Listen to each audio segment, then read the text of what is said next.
eh, mana karena dari salah satu syarat pendaftaran dari Mawapres yaitu ada penulisan KTI, benar ya Kak Idul ya? Iya, sangat benar seperti itu. Salah Nah, satu indikator seleksi dari Mawapres itu sendiri adalah menyerahkan suatu karya tulis ilmiah. Oke, Seperti nah itu. jadi pas banget nih buat teman-teman, siapa tahu di sini ada yang mau nih ikut Mapres nanti di bulan November dari Kementerian Indoya, pas banget nih. Salah satu syaratnya bakal di-spill langsung sama Mawapresnya dari FISIP. Jadi mungkin langsung aja kita mulai pada FISIP Edukles hari ini. Sebelumnya kita akan berdoa dulu dengan memohon agar kegiatan FISIP Edukles mulai dari Edukles sampai nanti di online course itu diberikan kelancaran dan kesuksesan. Untuk kelancaran dan kesuksesan FISIP Eduklub berdoa menurut agama dan kepercayaan masing-masing. Berdoa dipersilakan.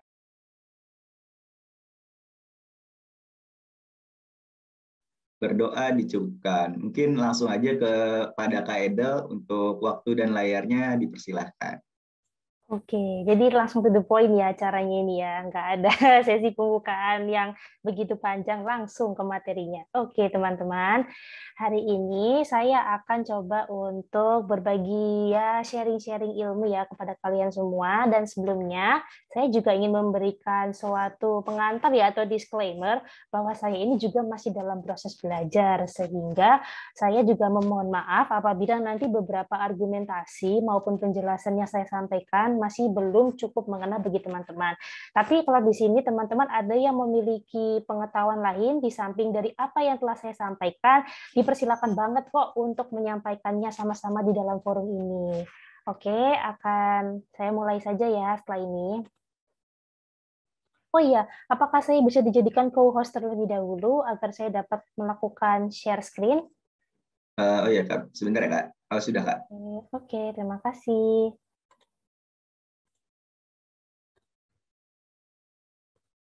Oke, apakah sudah tampak ini layar presentasi saya? Oke, sudah ya. Sudah Kak. Oke, bisa tampak ya. Coba seperti ini.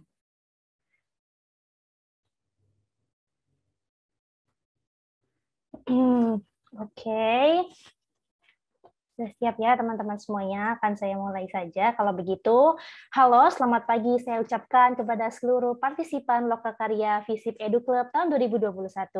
Bagaimana nih kabar kalian semua hari ini? Semoga sehat selalu ya dan diberi keselamatan di masa-masa pandemi seperti ini ya. Saya tahu ini merupakan masa yang berat, tapi semangat untuk belajar dari kalian juga nggak boleh luntur dong, karena ini masih belum masuk ke tahun ajaran baru ya. Ayo kita semacam sparing dulu lah ya untuk menghangatkan apa sih yang akan kita pelajari nanti setelah masuk perkuliahan. Oke teman-teman, perkenalkan saya Edelia Ranika Purwandi. Teman-teman bisa manggil saya Edelia ataupun Edel. Saya merupakan mahasiswa Ilmu Komunikasi angkatan 2018. Saya juga merupakan mahasiswa berprestasi FISIP UB tahun 2021. Pada sesi Lokakarya FISIP Eduklub hari ini, saya akan mengajak kepada teman-teman peserta untuk saling belajar mengenai metode penelitian sosial. Oh ya, sebelumnya saya ingin tanya dulu nih, rata-rata para peserta hari ini angkatan berapa ya? Coba dong ada dari yang relawan dari kalian yang nulis di kolom komentar. Kalian ini sekarang angkatan tahun berapa? Angkatan online Kak Edel. Oh, angkatan online ya. Oke lah, saya tahu ya. Rata-rata berarti teman-teman dari rentang angkatan 2018 hingga 2020 nih sepertinya. Oke lah, anggap saja ambil rata-rata seperti itu. Selanjutnya, sebelum menuju ke diskusi materi yang utama, saya ingin ngadain survei kecil-kecilan nih. Semuanya boleh berpartisipasi ya. Jadi, saya minta tolong ke kalian untuk beli reaction love atau hati untuk kalian yang sudah mengetahui banyak ataupun sedikit tentang metode penelitian sosial. Sebaliknya, kalian boleh kasih reaction ngakak nangis nih kalau masih clueless, apa itu medpen ilmu sosial? Gak apa-apa, jujur-jujuran aja di sini. Siapa tahu waktu kuliah kemarin sempat miss sama penjelasan dosennya atau bagaimana. Saya tahu apalagi kuliah metode penelitian sosial ini merupakan suatu materi yang panjang ya. Kalau bisa dihabiskan dalam waktu semester hanya untuk membahas metode penelitian sosial. Itu pun kalau seumpama dosennya enak ya kalau ngajarnya. Ya, ada beberapa, ini bukan julid ya teman-teman. Tapi di sini saya juga akan memberikan sedikit pengantar ya. Jadi teman-teman tuh bisa lebih paham nih. Apa sih medpen itu? Nanti kalau seumpama udah masuk kuliah ditanya sama dosennya, wah langsung nih. Oh saya tahu Bu, begini-begini Bu dasarnya. Kalau udah tahu dasar, nah cakep. Seperti itu teman-teman. Oke ya, kita lanjut. Jadi, menurut Alan Bryman dalam bukunya yang berjudul Social Research Method, penelitian ilmu sosial merupakan penelitian akademik yang berkaitan dengan rumpun ilmu sosial.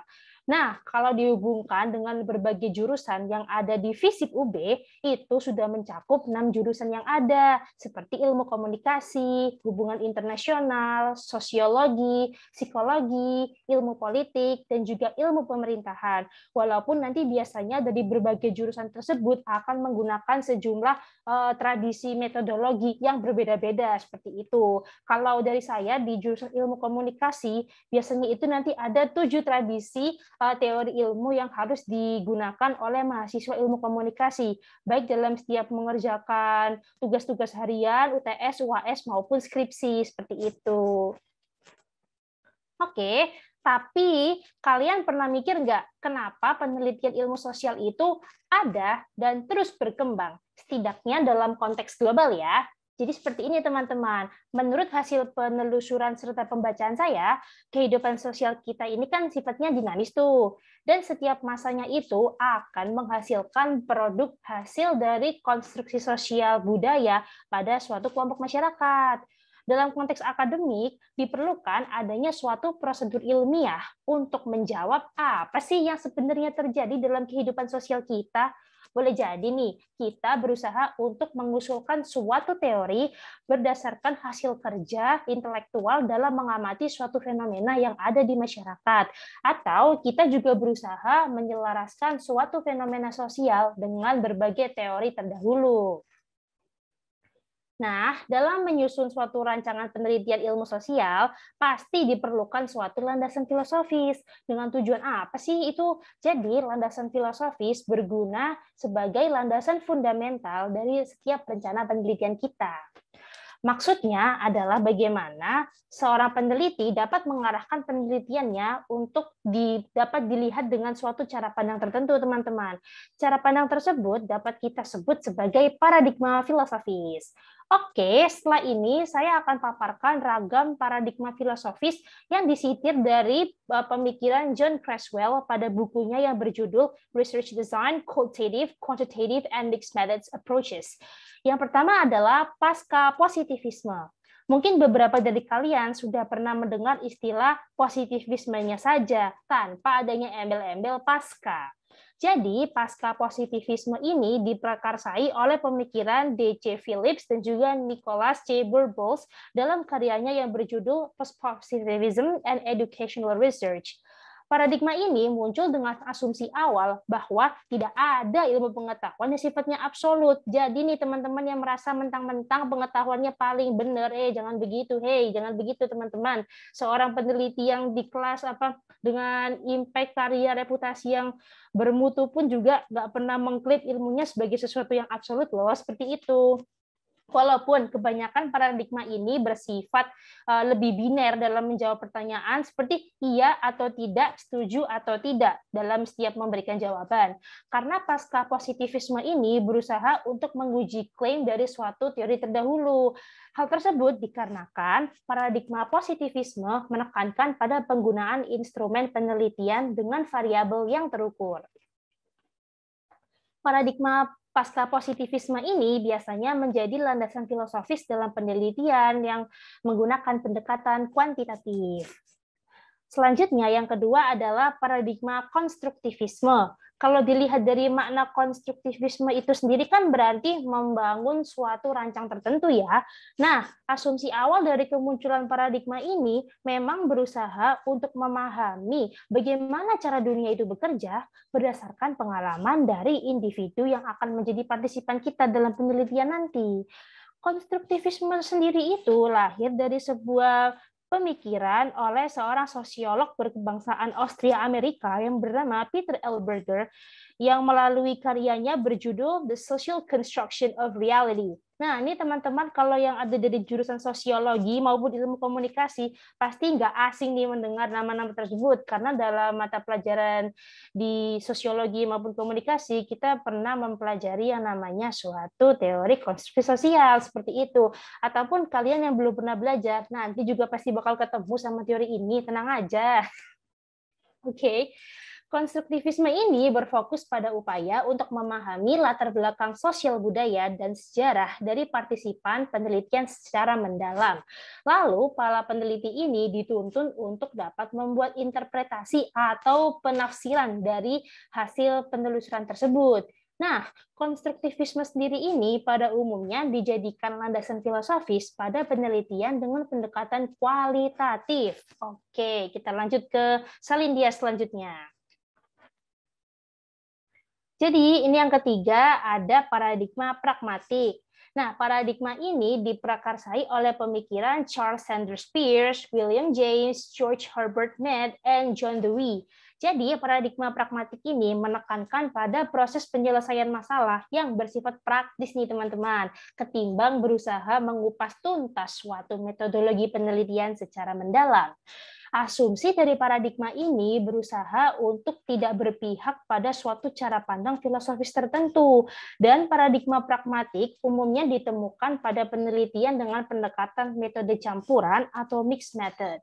Di samping itu, teman-teman tahu kan laporan program kreativitas mahasiswa maupun laporan KTI untuk mengikuti Mawapres itu sendiri. Nah, laporan itu cenderung mengarah pada penelitian dengan paradigma pragmatik nih. Jadi teman-teman harus siap ya, kalau mengikuti PKM maupun seleksi Mawapres nanti harus bisa merancang suatu penelitian dengan paradigma pragmatik. Jadi sifatnya lebih kepada suatu penghasilan inovasi karya yang bermanfaat untuk masyarakat sekitar. Nah, itu adalah poin kunci dari paradigma pragmatik.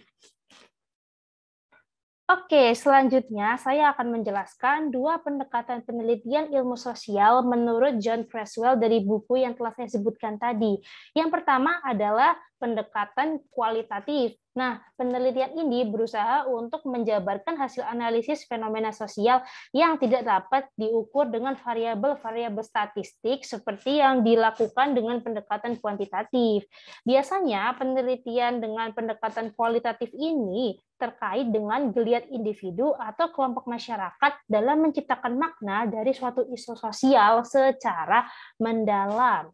Kemudian, kerangka berpikir dari pendekatan ini bersikap induktif. Maksudnya adalah hasil dari pengamatan fenomena yang kita teliti di masyarakat akan dihubungkan dengan suatu teori tertentu yang sekiranya dapat menjawab fenomena sosial tersebut, teman-teman.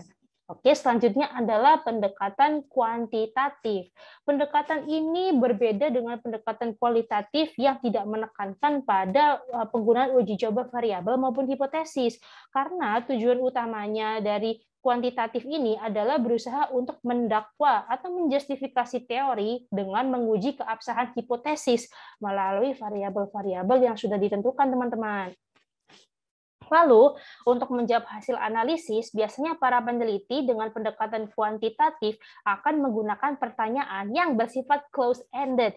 Maksudnya itu jawaban yang sifatnya biner, antara iya atau tidak, setuju atau tidak, dan lain sebagainya. Biasanya teman-teman kalau mengisi survei dari tugas mata kuliah kelompok-kelompok di kelas, biasanya kan ada tuh yang menggunakan survei di Google Form yang isinya, apa kalian setuju dengan isu PPKM? Setuju atau tidak? Pilihannya hanya itu. Nah, itu menggunakan pendekatan kuantitatif, teman-teman. Kemudian, kerangka berpikir dari pendekatan kuantitatif ini sifatnya adalah deduktif. Maksudnya, bagaimana peneliti dapat menguji keabsahan teori dan mengorelasikannya mengukurnya dengan studi kasus yang telah ditentukan di awal. Jadi sikapnya itu kita harus mencari suatu teori yang sekiranya dapat menjawab pertanyaan kita. Jadi di awal itu berbeda dengan kualitatif. Kalau kualitatif itu kita kan harus turun lapang dulu kan untuk mengetahui apa sih yang sebenarnya terjadi di masyarakat kita. Nah, kalau dari penelitian kuantitatif biasanya tuh kita harus menentukan nih teori apa kayak gitu. Seumpama kalau di ilmu komunikasi ada teori elaborated model tuh dalam penelitian komunikasi persuasi dan negosiasi seperti itu. Terus kita lalu mencari fenomena sekiranya yang cocok dengan teori tersebut. Nah, teman-teman ini terserah nanti mau pakai kualitatif atau kuantitatif, itu disesuaikan dengan kebutuhan teman-teman dalam menyelesaikan setiap penugasan penelitiannya ya, seperti itu. Oke, sebelum membahas lebih jauh, saya ingin menyampaikan bahwa saya tidak akan mengupas teknik pengumpulan serta pengolahan data kualitatif ya teman-teman, ataupun kuantitatif.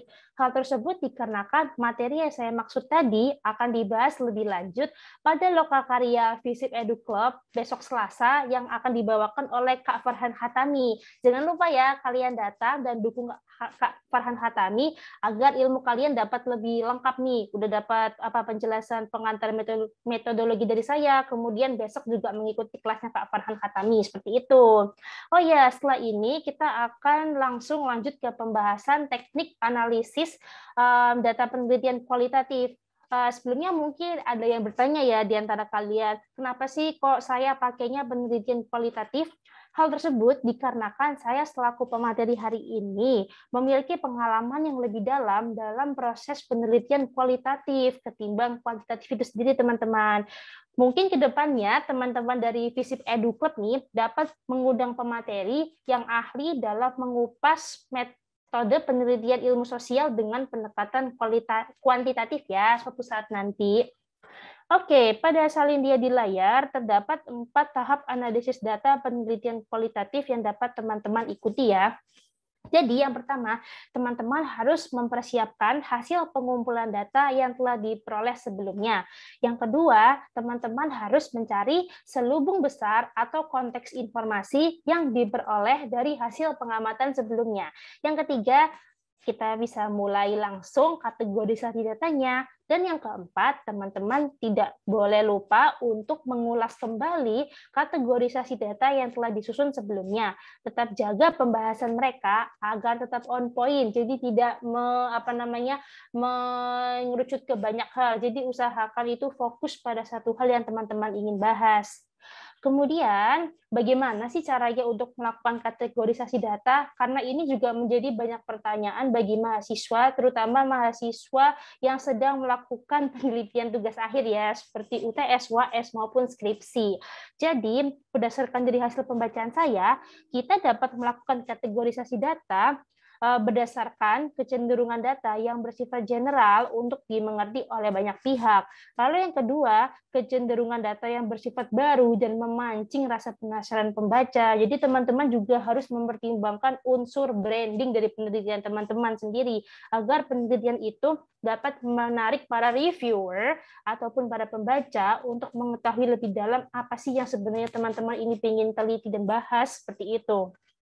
Saya telah merangkumnya ke dalam 3 pertanyaan yang sifatnya general nih. Jadi kategorisasi data itu dapat teman-teman susun seperti bagaimana sih pembahasan umumnya, lalu kecenderungan pembahasannya seperti apa, dan juga bagaimana kedalaman dan kredibilitas informasi yang diperoleh. Jadi secara singkatnya seperti itu. Oke, dalam pendekatan analisis dalam penelitian sosial kualitatif ya, menurut Alan Bryman ini sebenarnya ada beberapa ya teman-teman, tapi ini saya ambil 2 yang biasanya sifatnya general dan banyak digunakan oleh para peneliti, khususnya dalam yang mereka menggunakan metode pengumpulan dan analisis data, analisis dokumen seperti itu.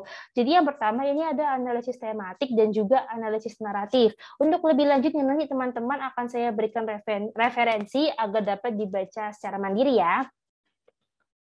Selanjutnya, teman-teman, ini kita langsung menuju ke bagaimana sih cara menyusun kesimpulan dari karya tulis ilmiah yang akan dituju ya. Jadi, teman-teman, yang terpenting adalah harus menegaskan sejumlah poin penemuan yang penting. Jadi, teman-teman kan tadi sudah menyusun analisis berdasarkan kategori data tertentu ya. Nah, itu harus teman-teman tegaskan kembali dalam kesimpulan yang dibuat di akhir. Kemudian, teman-teman harus memberikan jawaban yang singkat atas pertanyaan utama atau hipotesis dari penelitian. Lalu teman-teman tidak lupa menjelaskan peran penelitian dalam mengisi celah literatur dari berbagai penelitian terdahulu.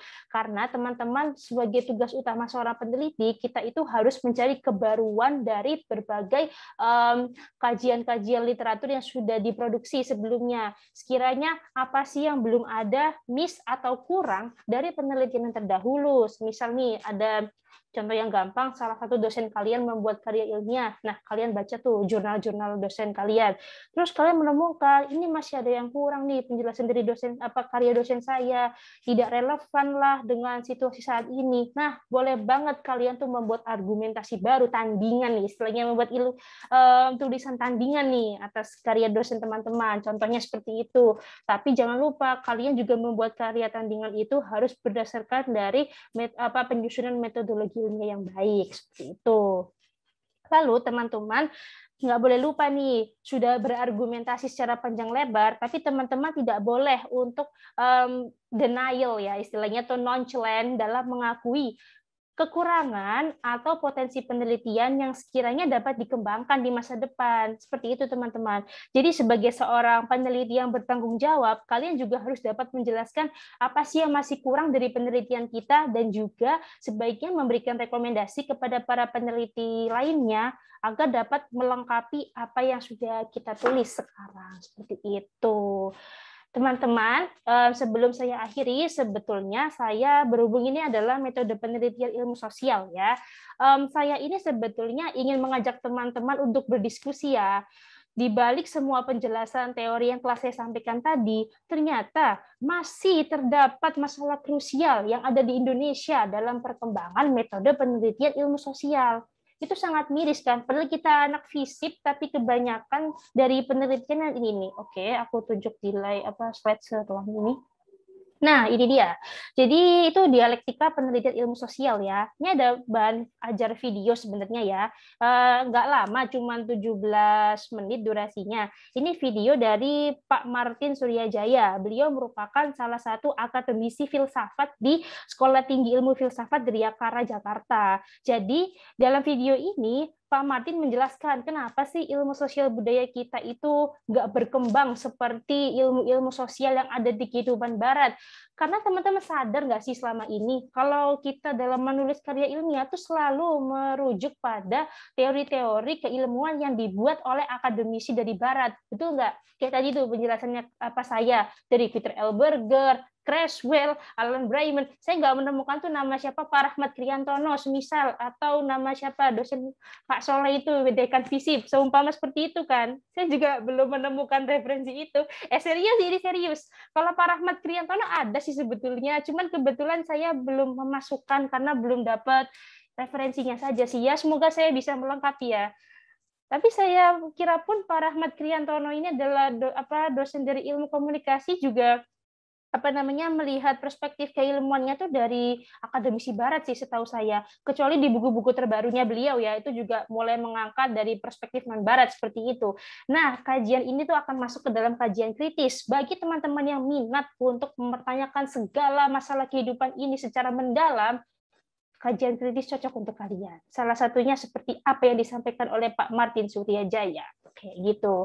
Nih teman-teman panitia, apakah berkenan nggak sih kayak ngajak teman-teman nonton videonya Pak Martin dari layar saya? Jadi saya tanya ke panitia sih kalau waktunya memungkinkan.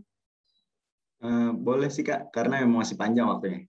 Oke, jadi teman-teman kita nonton sama-sama ya penjelasan dari Pak Martin ini, karena sangat bagus sih menurut saya sebagai pembuka bacaan dasar bagi mahasiswa sosial humaniora ya, untuk mengetahui ada apa sih di Indonesia ya Allah, kayak ilmu pengetahuan sosialnya gitu-gitu aja. Kalau kalian lihat di Google Scholar memang cenderung nggak banyak berkembangan sih teman-teman. Oke ya, aku stop share dulu. Oke, bentar. Oke, sebentar. Ini coba saya share screen.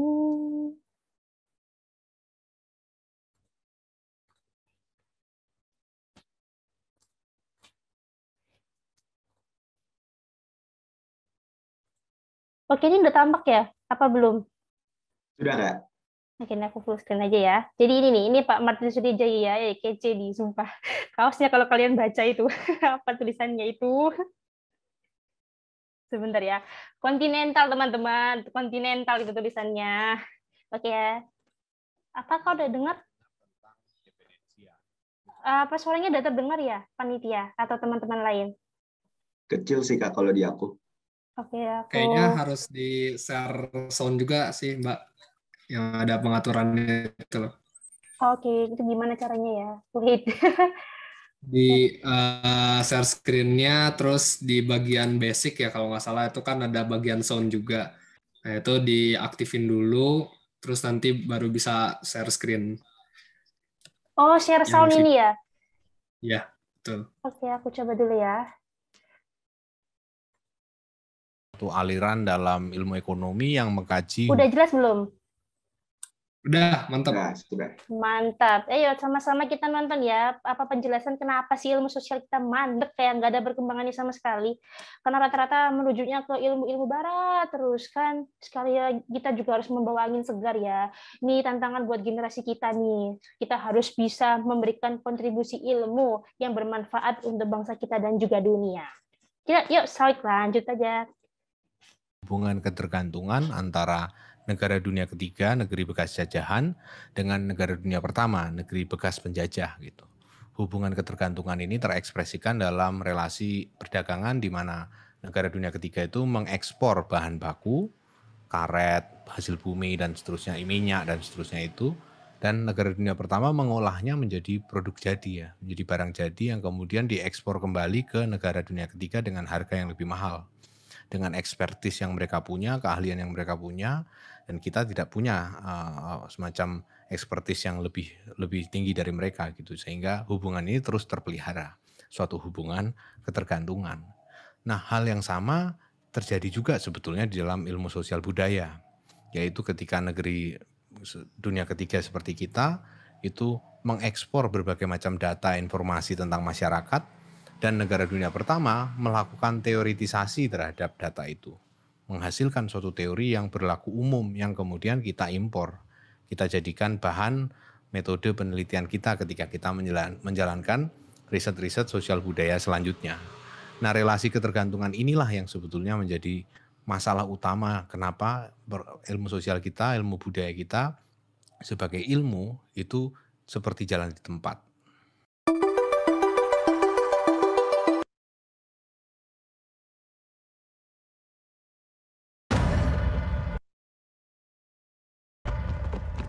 You in position yet? Working on it. Itu sebagai hubungan di mana kita seringkali menghasilkan riset-riset deskriptif, menghasilkan laporan survei pembacaan atas data lapangan atau melakukan kajian menggunakan teori apa, menerapkannya pada kasus yang apa dan seterusnya. Dan sementara yang dihasilkan oleh para ilmuwan sosial budaya di luar, di Amerika, di Eropa dan seterusnya, itu adalah menghasilkan teori baru tentang sosialisasi misalnya seperti itu, atau teori baru tentang kebudayaan ya, misalnya yang dilakukan oleh Bourdieu, riset-riset tentang pembentukan selera masyarakat kayak gitu-gitu. Itu kan riset-riset yang mencapai taraf argumentatif, mencapai taraf memproduksi teori. Sedangkan kita seringkali enggak ya, kita berdiam dalam wilayah yang seringkali masih sangat deskriptif, ya, menghasilkan ya data, ya, informasi tentang keadaan sekitar ya, bahwa di desa ini terjadi ini, dan kalau ini dibaca pakai teori apa, hasilnya seperti apa, bahwa ini cocok dengan teori si Alonso siapa dari Amerika atau si Althusser di Perancis dan seterusnya. Jadi itu keadaan kita sekarang. Dan ini kalau kita pikir-pikir lebih lanjut, sebetulnya kan mereplikasi, mengulang suatu keadaan yang terjadi di era kolonial ya.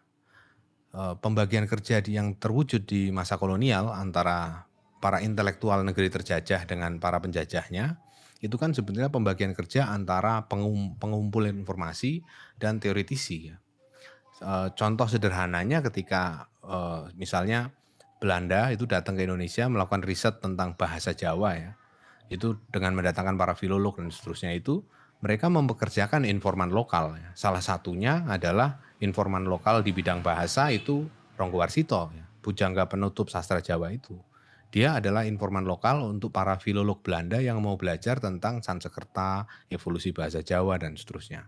Yang disediakan oleh Ronggo Warsito adalah contoh-contoh kasus penerapan dari berbagai macam kata dalam bahasa Jawa, terus hal-hal yang berkaitan dengan fakta tentang bahasa Jawa itu. Hasilnya ketika ini diolah oleh para filolog itu adalah teori atau bahkan tata bahasa, bahasa Jawa, bahasa Sanskerta, Jawa kuno dan seterusnya. Jadi mereka menghasilkan suatu teori atas informasi yang kita berikan gitu.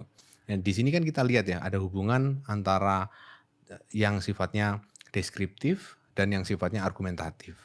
Antara yang sifatnya partikular sama yang sifatnya universal. Antara yang sifatnya praktis, praktikal itu laku dan yang sifatnya teoritis ya. Nah, ini adalah pembagian kerja khas kolonial ya, pembelahan di antara pasangan-pasangan tadi itu. Ini terjadi juga misalnya ketika Rumphius, ahli botani itu datang ke Ambon ya.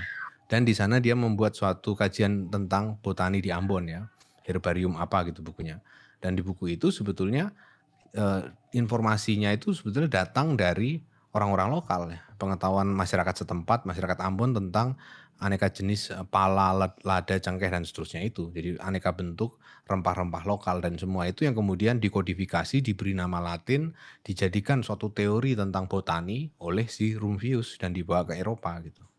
Nah, ini yang sering terjadi. Jadi hubungan antara bangsa yang dijajah dan bangsa penjajahnya itu bisa digambarkan sebagai hubungan antara yang partikular dan yang universal. Negeri terjajah itu seperti mesin penghasil partikularitas ya. Dia menghasilkan begitu banyak data ya, banyak sekali informasi dan seterusnya. Sedangkan negeri penjajah itu bisa dilihat sebagai semacam mesin penghasil universalitas ya. Dia mengambil sebagai inputnya data partikular tadi, lalu sebagai outputnya mereka menghasilkan universalitas, teori gitu. Yang kemudian diimpor kembali ke negeri jajahan, diinternalisasikan oleh negeri jajahan itu untuk menghasilkan praktik-praktik baru, partikularitas baru gitu. Contohnya misalnya dalam riset-riset tentang adat itu yang dilakukan oleh Van Vollenhoven kan. Ketika dia mengkodifikasi adat yang ada di Indonesia, yang di Nusantara itu, dan kemudian buku itu menjadi dasar oleh para founding father kita untuk berpikir tentang budaya tradisi ya. Ketika mereka berpikir tentang budaya Jawa, budaya Sunda, budaya Maluku dan seterusnya, mereka berpikir dalam kerangka yang disediakan oleh Van Vollenhoven gitu. Jadi di sini kita bisa melihat bagaimana kita menghasilkan partikularitas diolah menjadi kerangka teoritis universal menurut agenda mereka. Kemudian ini kerangka teoritis universal ini diimplementasikan kembali untuk kita terapkan sebagai pedoman. Bahwa inilah kebudayaan Jawa, bahwa inilah kebudayaan Maluku dan seterusnya. Jadi ini adalah suatu feedback loop yang berbahaya sebetulnya. Karena kita selalu dalam posisi tertindas sebetulnya. Kita selalu dalam posisi di bawah gitu. Jadi kita yang menghasilkan partikularitas, mereka yang mengolahnya jadi hal-hal yang berbau universal gitu. Dan kenapa relasi seperti ini terus berlangsung ya? Situasi kita hari ini masih sama ya. Kita melakukan riset-riset deskriptif, mereka melakukan riset yang sifatnya teoritis gitu. Ini seperti relasi antara mahasiswa dan dosen ya. Misalnya ya kayak dosen kan melakukan penelitian kan sebetulnya yang melakukan secara nyata kan seringkali mahasiswanya ya. Dia hanya semacam merumuskan kerangka teorinya, milih metodenya kayak gimana. Kemudian yang menjalani melakukan survei kuesioner misalnya atau melakukan riset kuantitatif lainnya dan seterusnya itu kan mahasiswanya. Dan persis ini hubungan kita ya. Hubungan antara negara dunia ketiga dan negara dunia pertama itu adalah seperti hubungan antara mahasiswa dan dosen gitu.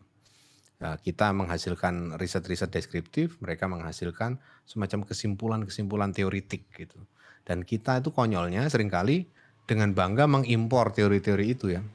Mengimpor teori-teori sosial dari Eropa untuk kemudian kita jadikan semacam kayak justifikasi bahwa ternyata realitas yang berlaku di sini cocok dengan realitas yang digambarkan oleh Antonio Gramsci di mana atau digambarkan oleh Schumpeter di mana gitu. Jadi ada semacam usaha untuk mencocokkan apa yang terjadi di sini dengan apa yang terjadi dalam kerangka teoritik itu.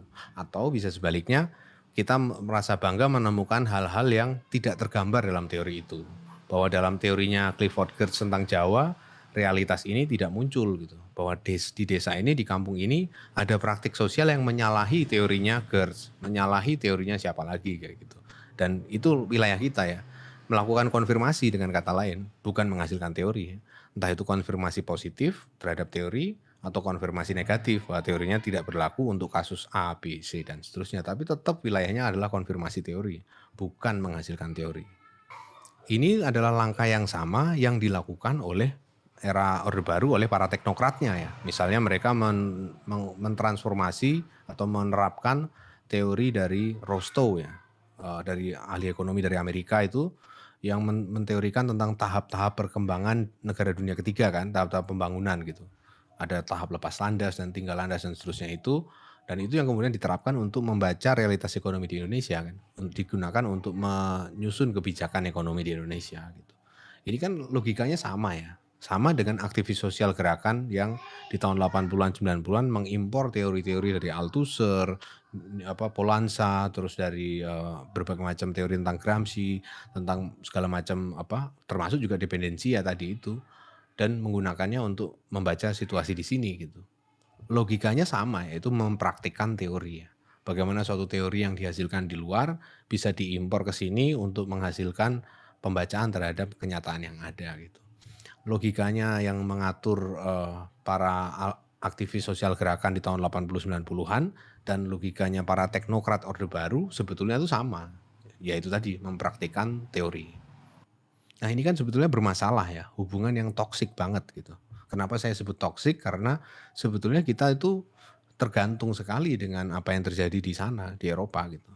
Kita berpuas diri memamah biak teori dari sana untuk kemudian dipakai untuk menjelaskan 1-2 gejala gitu. Dan itu kita sudah senang gitu. Kita sudah bisa menghasilkan disertasi dari situ. Mengambil teori post-Marxis siapa untuk membaca gejala sosial politik lokal di mana, terus kemudian kita menyebutnya sebagai disertasi misalnya seperti itu. Itu kan praktik umum ya di kalangan peneliti sosial budaya kita gitu. Di FISIP, FIB gitu, hal seperti itu sudah dianggap sebagai kontribusi keilmuan kan. Padahal sebetulnya yang menjadi tantangan adalah bagaimana kita mengambil alih akses ke yang universal gitu.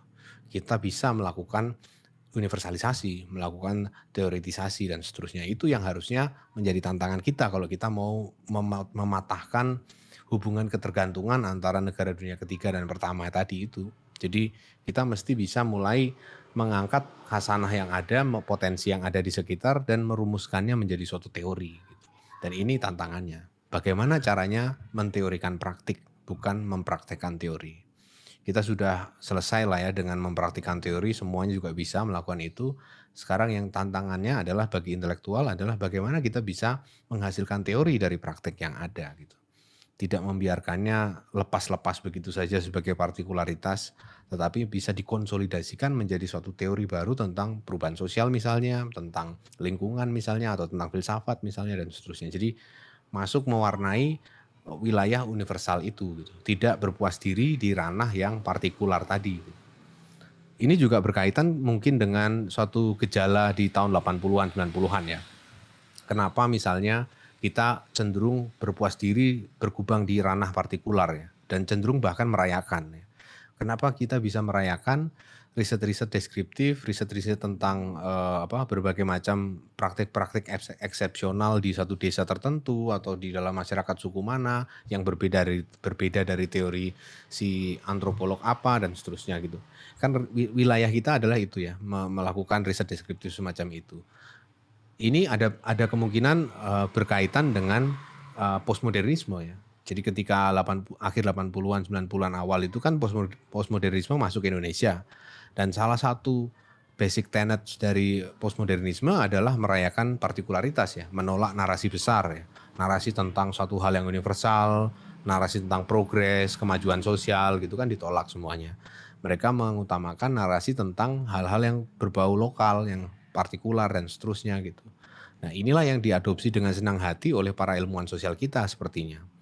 Merayakan hal-hal lokal partikular, menunjukkan bahwa ternyata di desa ini berlaku praktik sosial yang berbeda dari yang diteorikan oleh Clifford Geertz misalnya. Dan dengan itu sudah menjadi satu temuan yang membanggakan dan yang ya di situ aja, harapannya cuma sampai di penelitian semacam itu saja gitu.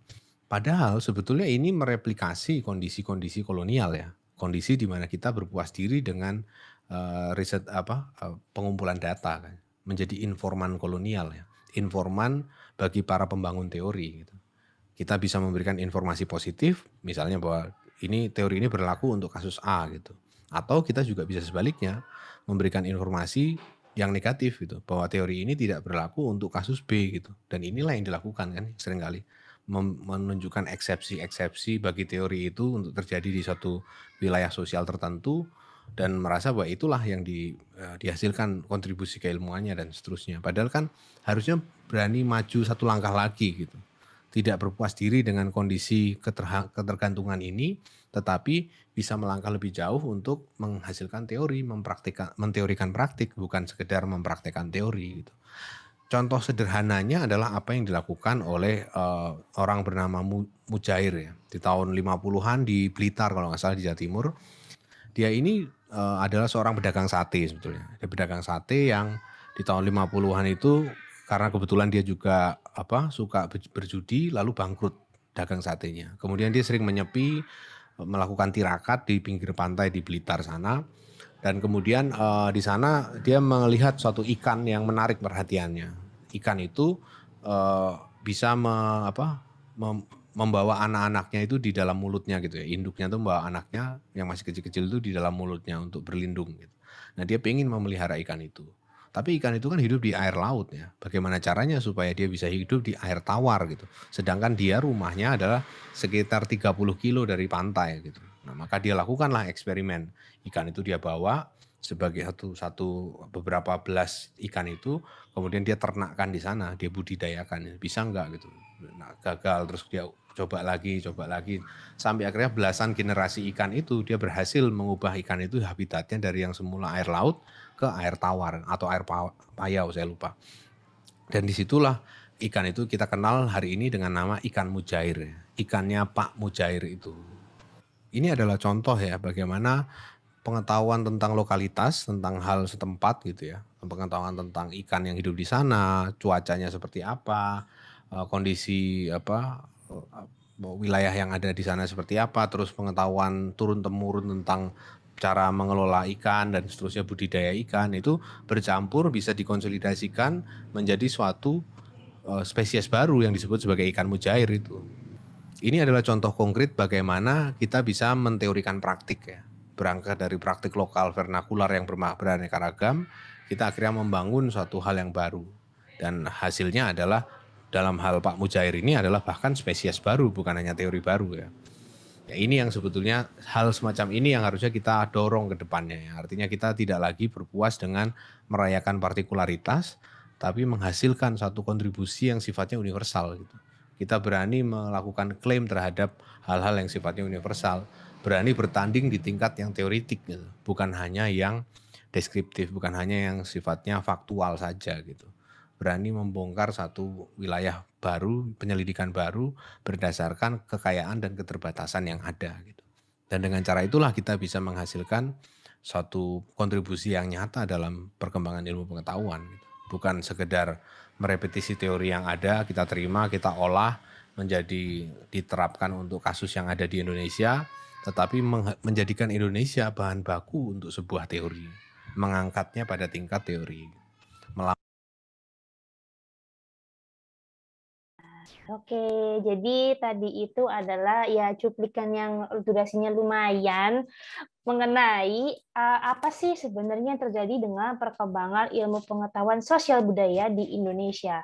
Tadi sesuai dengan penjelasannya Pak Martin sendiri, kita bisa tahu nih sebenarnya kita itu masih berada dalam diskursus pasca kolonialisme teman-teman, kalau diketahui ya seperti itu. Karena selama ini walaupun Indonesia sudah merdeka ya itu secara de jure dan de facto, tapi ternyata produksi pengetahuan intelektual kita ternyata juga masih mengimpor atau juga masih berpaham kepada teori-teori yang dikemukakan oleh pemikiran dari akademisi di barat sana ya, baik di Eropa maupun Amerika seperti itu. Nah, maka dari itu tantangannya yang bisa saya garis bawahi itu bagaimana kita sebagai ya orang-orang Indonesia, calon pemimpin masa depan, calon akademisi masa depan itu harus dapat setidaknya berhasil menciptakan suatu teori yang sifatnya itu dapat diaplikasikan secara universal seperti itu. Dan juga ternyata ada satu hal lain yang melandasi mengapa sih kita kok cenderung berkubang di ranah deskriptif ya ketimbang teoritis dalam menciptakan teori. Karena memang saya pernah mendapatkan salah satu penjelasan dari dosen saya, memang itu tantangan yang ada di negara-negara Global South ya, atau belahan bumi selatan, bahwa mereka ini sebenarnya sudah berhasil menciptakan diskursus tandingan ya akan penelitian teoritis yang diciptakan oleh akademisi di barat. Namun mereka itu kurang mendapatkan exposure yang tepat karena biasanya permasalahan bahasa. Karena lagi-lagi kalau kita tahu kan bahasa internasional kita apa? Bahasa Inggris sebagai lingua franca seperti itu, atau bahasa-bahasa lainnya yang menjadi bahasa resmi PBB ya, seperti bahasa Spanyol, bahasa Arab dan lain sebagainya. Namun bahasa selain Inggris itu nampaknya juga masih belum dikuasai oleh hampir seluruh populasi di bumi ini kan, sehingga adanya perbedaan makna saat diterjemahkan ke dalam bahasa-bahasa Inggris ya, terutama seumpama dari bahasa Indonesia lalu ke bahasa Inggris, itu biasanya akan terjadi reduksi makna karena adanya perbedaan alih penerjemahan seperti itu. Jadi ini merupakan suatu tantangan yang nggak tahu ya selesainya kapan, tapi saya yakin pasti ada jalan keluarnya gitu loh. Itu memang akan terus terjadi. Jadi memang ya biasanya kan menciptakan suatu pembaruan kan tidak mungkin ya dilakukan dalam waktu sebentar, bahkan membutuhkan sampai ratusan tahun agar ilmu itu dapat berevolusi menjadi sesuatu yang baru. Jadi untuk teman-teman nih, nah sebelum saya tutup ya dan kita alihkan ke sesi diskusi bersama, teman-teman, sebaiknya kita juga harus bersabar dalam belajar, semisal mempelajari metodologi penelitian. Sebenarnya metode penelitian yang saya sampaikan tadi itu masih sangat panjang, dan itu tadi hanya sebuah ikhtisar ya, atau intisari dari apa yang sudah saya baca. Dan sekali lagi, apa yang saya baca itu kan sifatnya partikular, tidak universal, sehingga akan menimbulkan pemaknaan atau interpretasi tersendiri bagi para peserta hari ini, sehingga saya sangat menuntut teman-teman untuk melakukan pembelajaran mandiri dengan melakukan perbandingan dari banyak sumber literatur. Seperti itu teman-teman. Oke, setelah ini kita langsung aja ke sesi diskusi ya. Baik mau mengomentari ke PPT Salindia tadi yang sudah saya sampaikan, ataupun mengomentari video dari Pak Martin Suryajaya. Bebas saja ngobrol-ngobrol kayak kelas biasa. Ini kan bukan sesi kelas metodologi seperti dengan dosen ya, sehingga saya rasa vibes-nya bawa santuy aja. Enggak. Saya nggak akan ngasih nilai C kok. Ini nggak ada penilaian seperti itu. Katanya, jadi siapa ini teman-teman ada yang ngomong kuliah 4 SKS, materi 3 SKS, salah.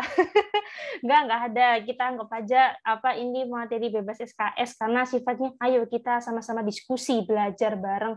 Siapa tahu nih ada beberapa teman-teman yang hadir pada hari ini tahu lebih banyak ketimbang saya ataupun yang lainnya seperti itu. Oke, baik guru ataupun Syawal, apakah kita dapat memulai sesi diskusi atau tanya-tanya santai seperti itu? Bisa Kak, mungkin nih teman-teman yang punya pertanyaan terkait kepenulisan karya tulis ilmiah gitu. Siapa tahu nih dari pemantik hari ini nih, kelas hari ini, terus nanti kan ada kelas selanjutnya. Teman-teman mau ikut lomba terkait karya tulis ilmiah, kan banyak tuh nanti ada informasinya di info lomba. Nah, terus kalau teman-teman menang, itu nanti teman-teman bakal diapresiasi masuk di IG BEM Visip. Ini serius ini. Jadi nanti teman-teman cari info lombanya, terus nanti menang, teman-teman masuk di IG BEM Visip sebagai apresiasi. Nanti juga teman-teman dari situ bisa mengajukan dana reward prestasi ke mahasiswaan. Jadi ayo teman-teman yang penasaran terkait kepenulisan KTI, monggo silakan bertanya. Gitu. Oke, ayo. Mungkin aku dulu kali ya Mbak ya. Silakan Kak Guru. Oke. Sebenarnya ini sih terlepas dari tadi materi tadi nih. Aku mau nanya ke pengalaman Kedel aja. Pernah nggak sih dalam sebuah penulisan gitu. Pembahasannya udah selesai, cuma ngerasa kayak ada yang kurang gitu dari kepenulisan KTI. Mungkin waktu dari kepenulisan KTI buat Pilmapres segala macam tuh pernah nggak sih pembahasannya udah kelar nih, tapi ngerasa ada yang kurang, tapi pas dicari-cari nggak ketemu. Itu gimana tuh nalangin yang kayak gitu, ngatasinnya? Soalnya aku sering gitu kan, terutama ya waktu UAS sih, waktu UAS ini kan, waduh, 40 halaman. Dan 40 halaman itu bukan maksimal, tapi minimal gitu. Jadi minimal 40 halaman, pembahasan udah selesai. Cuma bingung aku mau nambahin apa lagi, mau menceritakan apa lagi gitu untuk KTI. Jadi mungkin Kak Edel punya saran gitu ya, terkait gimana caranya Kak Edel, atau mungkin ya gimana caranya Kak Edel buat nanggepin hal-hal kayak gitu. Mungkin itu sih, Kak. Oke, terima kasih ya atas pertanyaannya. Sebelumnya, guru ini kalau boleh tahu dari jurusan apa nih, kalau boleh tahu?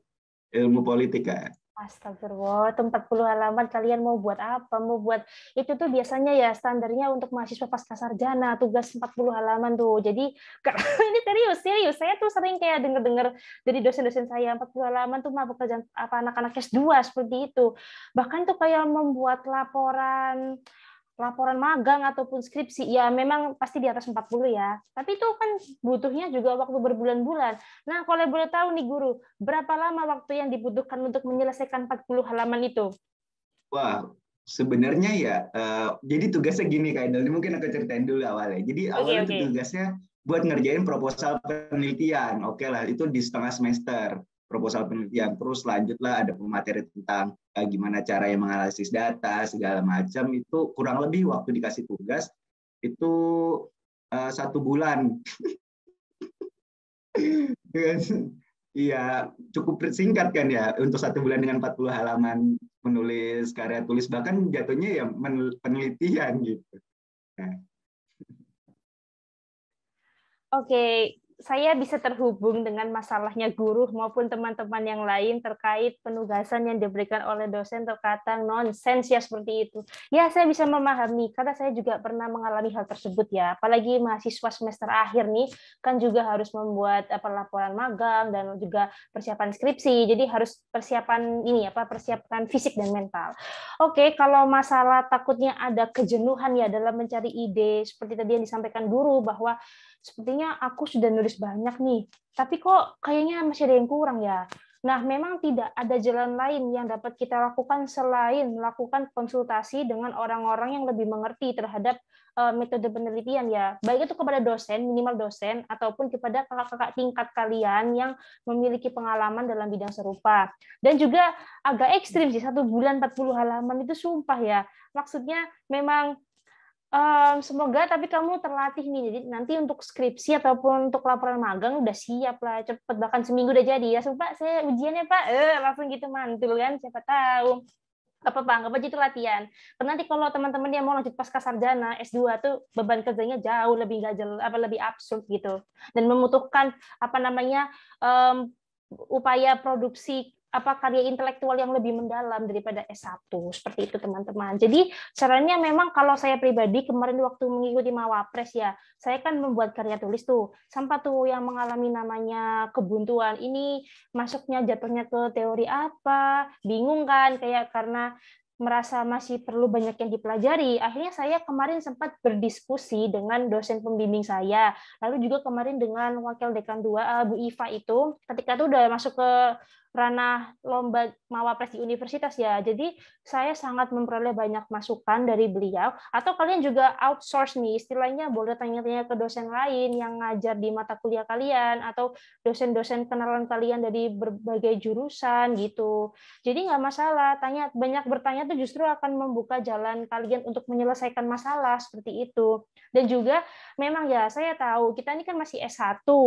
Saya juga masih S1, sehingga kedalaman analisis keilmuan itu memang tidak semendalam mahasiswa di pascasarjana. Jadi itu kita merasa nggak tahu banyak hal itu sangatlah wajar untuk mahasiswa S1. Itu sangat wajar, sehingga yang perlu kita lakukan adalah tetap down to earth, tetap humble, dan tetap ingin belajar banyak hal. Jadi jangan mentang-mentang, ini kan pekerjaannya kayak anak S2, udah aku ngasal aja. Jangan begitu ya, jangan begitu. Jadi kalian tetap harus berusaha terbaik. Jadi tidak ada karya yang sempurna. Dan dosen kalian pun saya rasa ya paham, kayak ini mah untuk level tataran anak S1 sudah sangat cukup. Pokoknya kalian itu dapat berusaha untuk mengembangkan pemikiran kritis kalian. So, it's okay. Jadi untuk pertanyaannya guru, yang pertama, mahasiswa S1 itu tidak dituntut untuk mempelajari banyak, termasuk metodologi. Metodologi itu akan dipelajari lebih mendalam ketika kalian akan melanjutkan ke studi pasca sarjana. Serius ya, ini yang saya peroleh dari para senior-senior saya, seperti itu. Bahkan yang nggak tahu apa-apa ketika mereka masuk S2, dan mereka merasa, aku nih dulu S1 ngapain aja, kok banyak nggak tahu metodologi. Itu wajar banget. Untuk mahasiswa pasca sarjana pun sering kayak clueless, wajar. Jadi kita manusia pada hakikatnya ya memang terus belajar, itu sebagai salah satu, ya ini kalau bahasanya transendental ya, hubungannya ke ketuhanan seperti itu. Ya memang itu suatu bentuk amal jariah kan untuk kita, belajar terus dan menebar kebaikan, seperti itu. Apakah guru sudah puas dengan jawaban saya atau masih memberikan jawaban tandingan? Ayo silakan. Sebenarnya udah puas gitu ya, cuma ya terkait benar sih, memang harus sering-sering konsultasi dan ngobrol-ngobrol lah ya sama dospem, terus sama senior, mungkin juga teman yang lebih mengerti itu. Cuma waktu kemarin tuh tantangannya bukan hanya 40 halaman kayak itu. Tantangannya plagiasinya maksimal 10%. Oke, jadi ada masalah plagiasi ya. Oke. Kalau masalah itu aku bisa sedikit kasih jawaban sih ya. Kalau kalian memang mentok, maksudnya 40 halaman tuh banyak banget kan, apalagi cuma dalam waktu seminggu. Biasanya nih untuk mengurangi kadar plagiarisasi itu, kalian kalau seumpama nanti mengutip suatu argumentasi dari jurnal ataupun buku akademik, itu jangan sampai kalimatnya sama persis kalian copy paste gitu dari bukunya. Itu guru, apakah sudah terjawab permasalahannya? Oh, sangat cukup. Terlebih sudah mendapat udah punya insight baru terkait tugas 40 halaman, jadi udah well prepare kalau misalkan kejadian itu terulang kembali sih. Seperti itu. Jadi pertama kamu harus mampu untuk melakukan parafrase ya dari argumen. Jadi seumpama peneliti ini mengatakan saya cantik, seperti biasa saya cantik dan tampan contohnya ya. Nah, tapi nanti kalau ketika kamu tulis jawabannya jangan persis saya cantik dan tampan, tapi saya ini memiliki penampilan yang memancarkan pesona lalala, seperti itu. Itu cara parafrase ide. Jadi tidak mengkopas argumentasi dari peneliti terdahulu, tapi kita membuat pemaknaan. Nah, ini kembali ke ranah filosofi konstruktivisme, seperti itu. Oh, apa ini? Ada chat nampaknya. Dari sempro ke kompre semua seminggu. Gitulah metodologi penelitian politik. Iya, di FISIP pokoknya tuh pasti ada tuh metodologi penelitian di masing-masing jurusan. Kayak saya, metodologi penelitian komunikasi, seperti itu. Ya memang saya tuh dulu berharap bahwa ada dosen yang dapat menjelaskan di ranah filosofis seperti ini. Tapi di jurusan saya pun jarang. Dosen-dosen tuh hanya beberapa. Mungkin yang sudah ranah doktor, itu baru berani untuk menjelaskan makna filosofis dari penelitian. Maka dari itu, saya juga belajar dari beliau-beliau, terutama Pak Rahmat Kriantono. Kan terkenal tuh teman-teman FISIP ya sepertinya. Bukunya ada di mana-mana itu. Dikutip oleh 10.000 lebih mahasiswa di seluruh dunia itu. Pak Rahmat Kriantono itu tuh yang berani menjelaskan tataran filosofis itu, kayak kenapa ini bisa muncul, kan rata-rata kalian kan pasti pokoknya pakai ini udah beres belajar sendiri. Nah ya bingung, apalagi kalau mahasiswa semester awal, apalagi yang belum pernah kuliah secara tatap muka, ya makin itu kemana larinya ilmu kita semuanya, seperti itu teman-teman. Oke. Apakah ada yang ingin ditanyakan lagi diskusi? Ayo nih, selain guru atau guru ini bisa mengajak yang lain. Dari Titania nih, mungkin Titania bisa on mic ya untuk menyampaikan pertanyaannya. Oke, silakan Titania. Oke, makasih moderator buat kesempatannya, juga sama buat Kak Edel ya udah yang ngasih banyak insight baru buat kita semua. Nah ini Kak, kayaknya aku nggak cuma tanya ya, tapi kayak curhat aja sih. Jadi kalau misalnya kita ngerjain kayak semacam esai atau paper atau tugas kuliah gitu ya, itu tuh biasanya kalau misalnya kita pakai kayak pengetahuan atau sumber dari para pakar-pakar nasional gitu kayak Indonesia itu justru malah kayak lebih nilainya itu lebih sedikit ketimbang kita pakai nilai yang para pakar-pakar Eropa gitu, kayak ya semacam itu banyak kan. Nah itu tuh kayak gimana sih Kak supaya kita tuh nggak apa ya, nggak terlalu ketergantungan terhadap yang Eropa itu, dan kita masih ini bisa apa sih kayak menggunakan para pakar-pakar nasional ini supaya kita bisa kayak lebih mencintai dan mengembangkan ilmu sosial yang dari Indonesia juga gitu Kak. Terima kasih. Oke, terima kasih ya Titania atas pertanyaannya. Ini pertanyaan baru nih, tertarik juga saya untuk menjawab. Oh ya, kalau boleh tahu Titania ini dari jurusan apa ya, kalau boleh tahu? Oh oke, halo Titania. Dari jurusan apa ya, kalau boleh tahu? Saya dari Hubungan Internasional, Kak, AI 2020. Oke. Dari perspektif hubungan internasional ya berarti maksudnya. Iya sih, memang kalau hubungan internasional yang setahu saya dari teman-teman kolega saya itu memang perspektifnya itu lebih banyak ke perspektif pengetahuan internasional ya. Bahkan mungkin kalau ranahnya partikular biasanya itu di tata regional. Seperti itu ya kalau tidak salah ya. Saya mohon maaf kalau ada kesalahan dalam menyampaikan argumen. Jadi kan kalau dosen kamu itu menolak narasi-narasi yang diberikan oleh peneliti lokal itu memang agak tricky ya, karena kita kan konteksnya saat ini adalah berkuliah. Berkuliah itu tujuannya apa? Selain mencari ilmu dan juga memperoleh nilai. Nah, nilai ini kita juga usahakan untuk memperoleh nilai yang aman kan jumlahnya. Sehingga ya sometimes seperti ini kalau ingin mengimbanginya ya, kamu juga tetap mendengarkan anjuran dari dosenmu untuk menggunakan perspektif teori dari peneliti di barat, tapi juga kamu tetap bisa campur tuh. Kamu ikuti istilahnya pendapat dari argumen ilmuwan barat, kamu follow up dengan argumen dari akademisi orang Indonesia seperti itu.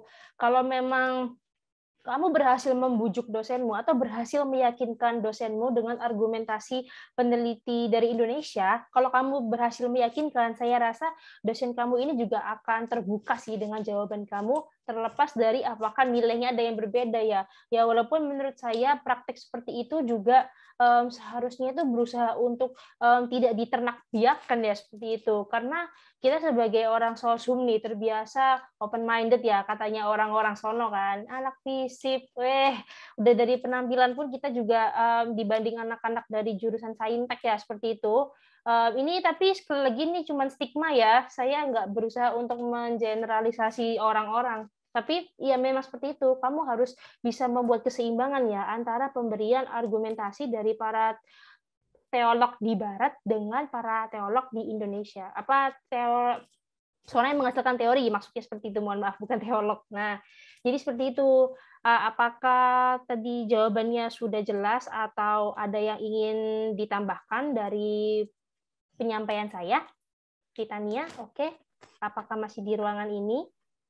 Iya. Berarti ini ya Kak, meskipun kayak kita pakai akademisi yang nasional itu kita harus kayak butuh buat faktor pendukung gitu ya, supaya ini tuh yang nasional tuh nggak kalah nih pengetahuannya dari Eropa ataupun dari negara-negara lain. Kayak gitu ya berarti kesimpulannya. Iya, betul seperti itu. Coba untuk membuat keseimbangan argumen ya dalam karya esai kamu ya, seperti itu. Jadi selain mengutip dari para ilmuwan di barat, tapi juga kamu bisa menjelaskan bahwa ini loh di Indonesia pun mereka para akademisinya punya pendapat yang berbeda. Jadi itu akan menciptakan iklim yang sifatnya diversive seperti itu. Apalagi ranahnya hubungan internasional kan, harusnya juga pasti dapat memfasilitasi berbagai diskusi baik di ranah internasional maupun di regional seperti itu. Apakah sudah cukup menjawab, Titania?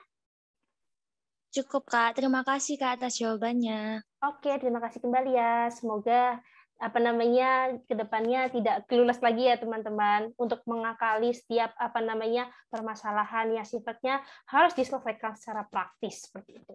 Oke, apakah dari teman-teman lain ada yang ingin bertanya? Mungkin dari panitia juga nggak apa-apa kalau ingin bertanya.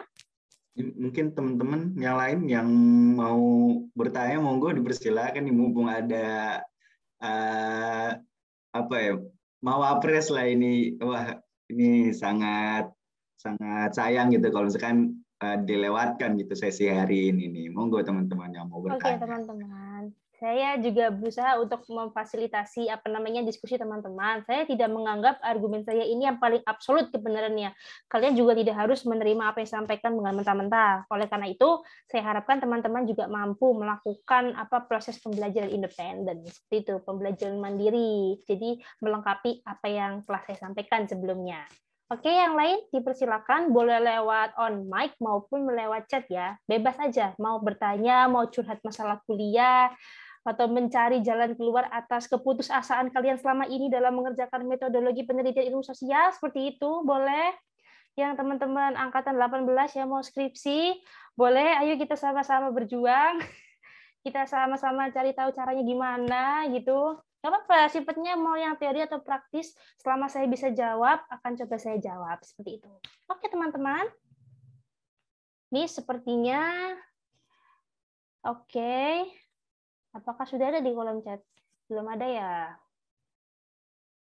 Yuk teman-teman yang mau tanya, nggak apa-apa, ini sifatnya kelas diskusi terbuka aja, bukan mata kuliah 4 SKS seperti katanya Kak Syawal dan Kak Guru tadi ini. Jadi saya nggak akan menilai bagaimana cara kalian bertanya. Oh, tidak ya, seperti itu. Oke, Guru mungkin kalau belum ada yang tanya, apa Guru mungkin bisa kayak mendorong teman-teman untuk bertanya, telah memilih nih kayaknya berpotensi untuk memberikan pertanyaan nih seperti itu, atau bagaimana kira-kira? Mana ya nih? Ya sebenarnya kan balik lagi ke masing-masing ya. Mungkin dari teman-teman juga sepertinya udah paham gitu ya terkait sistematika membedah metodologi, terus hasil pembahasan dan juga kesimpulan. Nah, mungkin karena nggak ada yang nanya, mungkin untuk sesi hari ini kita cukupkan aja ya kali Kak Edel. Jadi untuk teman-teman ya mungkin mau ngelihat recordnya, nanti teman-teman bisa mengunjungi di visipedu.club. Nah, nanti teman-teman bisa pilih course-nya yang hari ini. Nanti teman-teman bisa akses recordnya yang khusus kelas hari ini dan juga untuk kelas-kelas lainnya. Jadi teman-teman tinggal pilih aja online class yang mana, nanti video recordnya ada semua di sana. Juga aku juga mau ngingetin kalau besok itu ada lagi kelas yang mana besok bersama KTO membahas terkait teknik kepenulisan esai ala juara secara keseluruhan. Nah, jadi teman-teman hari ini KTI, besok esai. Nah, terus lanjutannya kemana nih setelah ikut FEC? Nah, mungkin kalau teman-teman tertarik untuk mengikuti lomba, nah itu nanti dari Kementerian Inovasi dan Karya itu setiap bulannya 2 kali di awal dan di pertengahan bulan itu nanti ada info lomba terkait penulisan esai, KTI dan juga lomba debat. Nah, buat teman-teman yang berminat nanti teman-teman bisa cari infonya di info lomba. Terus nanti kalau menang teman-teman bakal diapresiasi oleh BEM FISIP dan dipost foto teman-teman di IG BEM FISIP dan juga media sosial BEM FISIP lainnya. Dan terakhir aku mau ngingetin ke teman-teman jangan lupa untuk mengisi formulir pengawasan dari DPM FISIP UB. Untuk yang DPM ini dikhususkan bagi yang belum pernah sama sekali mengisi. Jadi yang sudah mengisi ya nggak perlu untuk mengisi kembali dan juga jangan lupa untuk mengisi absensi online class pada hari ini karena absensi akan digunakan sebagai pendataan teman-teman. Juga yang terakhir jangan lupa kunjungi website visipedu.club. Nah, nanti di sana teman-teman daftar tutorialnya bagaimana, teman-teman bisa akses tutorial pendaftarannya melalui IG BEM FISIP. Nah, di mana postingannya nanti teman-teman cari aja yang di IGTV, nanti cari yang visipedu.club, cara akses website visipedu.club. Mungkin untuk kelas hari ini aku cukupkan. Terima kasih kepada Kak Edel yang sudah menyempatkan waktunya di hari apa hari ini? Hari Senin sepertinya. Iya, di hari Senin. Guru, maaf saya memotong. Ya. Kalau saya seumpama ingin menyebarkan PPT-nya bisa dilakukan di mana ya? Jadi mungkin teman-teman ada yang ingin tadi belum sempat mendengarkan materi saya, sehingga saya ingin menyebarkan materi agar nanti bisa dibaca sendiri seperti itu. Gimana ya? Mungkin nanti akan dihubungi sama teman-teman humas dan juga bisa diakses melalui web gitu ya. Nanti untuk Oh, oke. RPT-nya. Oke, Jadi, terima kasih. Jadi mungkin aku sekali lagi ucapin terima kasih yang banyak sama Kak Edel yang udah menyempatkan waktu di siang paginya yang seharusnya lagi libur akademik tapi memilih untuk berbagi ilmunya, berbagi pengetahuannya bersama teman-teman FISIP gitu. Aku juga ucapin terima kasih yang sebanyak-banyak ke teman-teman yang sudah hadir mengisi waktu luangnya, mengisi waktu liburannya untuk mencari ilmu. Bahkan ini mendapatkan spill materi perkuliahan sedikit-sedikit ini. Jadi semoga nih nanti jadi di kelas hari ini bisa menjadi bekal nanti waktu teman-teman perkuliahan. Tadi juga aku lihat ada maba 2021, jadi sebagai bekal perkuliahan nanti. Mungkin karena tadi diawali dengan doa, aku akhiri dengan doa ya teman-teman. Berdoa menurut agama dan kepercayaan masing-masing, berdoa dipersilahkan.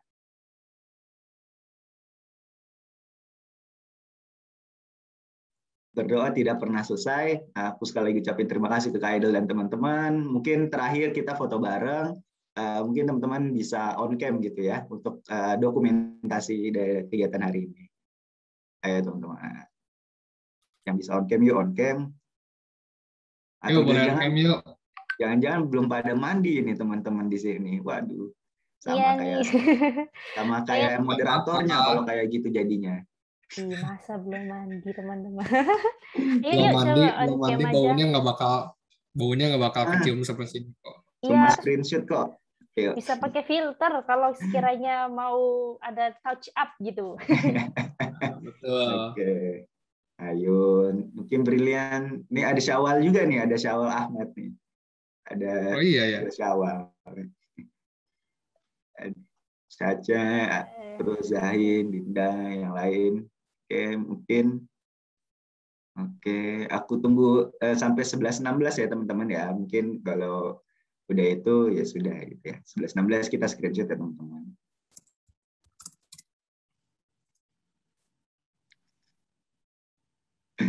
Halo Mas Bagas. Halo Edel, halo Guru. Halo Mas Bagas, tadi kok nggak tanya Mas, dicari. Ya nih, padahal Mas Bagas tadi di notis loh sama Mbak Edel 2018 skripsian. Ayo gimana nih? Mas Oke, Bagas? mungkin karena udah 11.16 aku screenshot dulu ya. Baru nyusun proposan ini tadi baru ku sambi tuh. Aduh, semangat liburan. Semangat ya. Kita semoga cepat selesai lah ya urusannya. Oke, foto aja kalau gitu. Udah 11.16 nih, kita screenshot ya teman-teman ya. Mungkin bisa gaya, ada yang mau kayang, monggo.